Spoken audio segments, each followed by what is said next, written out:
Just almost ఇప్పుడు 10 months baby. ఇప్పుడు almost చూసారని మనం చూసుకుంటే నా హైట్ కన్నా కొద్దిగా ఎక్కువగానే ఉన్నాయి. సో ఇవి మనం తీసుకొచ్చినవి 6 months అలా తీసుకొచ్చాం. ఆల్మోస్ట్ 4 months దాకా అయిపోయినాయండి. ఇది గ్రోత్ ఉంటాయండి వీటి ఎగ్స్ కూడా చాలా పెద్ద సైజ్ ఎగ్స్ ఉంటాయి. వీటికి మనం ఇక్కడ మిక్స్డ్ డైట్స్ ఉంటాయి. వీటికి mixed seeds, poultry feed mixing ఉంటుంది. సో అవి తీసుకొచ్చి రెగ్యులర్గా మనం వీటికి ప్రొవైడ్ చేస్తూ ఉంటాం. అండ్ సమ్ గ్రీన్ వెజెస్, తోటకూర, పాలకూర, సమ్ క్యాబేజీ, ఇవన్నీ కూడా మనం గ్రీన్స్ అవి కూడా ఇస్తూ ఉంటాం.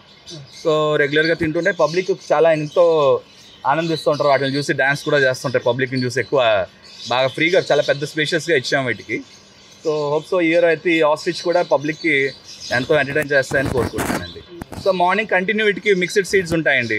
మన పౌల్ట్రీ ఫీడ్ వస్తుంది. అది మార్నింగ్ టైం అంతా కూడా ఇది ఇచ్చేసి ఆఫ్టర్నూన్ టైం కొన్ని వెజిటేబుల్, తోటకూర, పాలకూర కానీ ఆర్ క్యాబేజ్ కానీ కొంచెం మిక్స్ కట్ చేసి వెజిటేబుల్ ఆఫ్టర్నూన్ టైం ఇస్తాం. హ్యాపీగా తీసుకుంటే వాటర్లో మినరల్స్ అండ్ కాల్షియం సప్లిమెంట్ అనేది వాటర్లో మనం ప్రొవైడ్ చేస్తూ ఉంటామండి.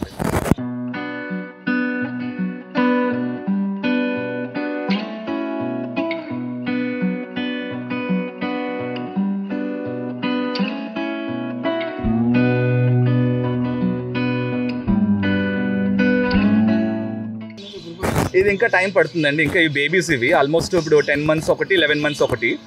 ఫీమేల్ వచ్చి 10 months అలా ఉంటుంది. మేల్ వచ్చి 12 months అలా ఉందండి. సో మేబీ ఇంకొక 1 year, 6 months, 8 months they start breeding మళ్ళీ.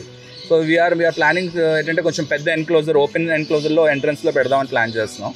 డక్స్ వీటన్నిటిని కూడా అక్కడ ఓపెన్లో పెడదామని చూస్తున్నాం. ఎంట్రన్స్లో లెఫ్ట్ సైడ్ ప్లేస్ ఉంది. ఏంటంటే వాటికి ఎక్కువ ఫ్రీగా ఉంటుందని చెప్పి ఇంకా అందులో పెడదామని ప్లాన్లో ఉన్నారు.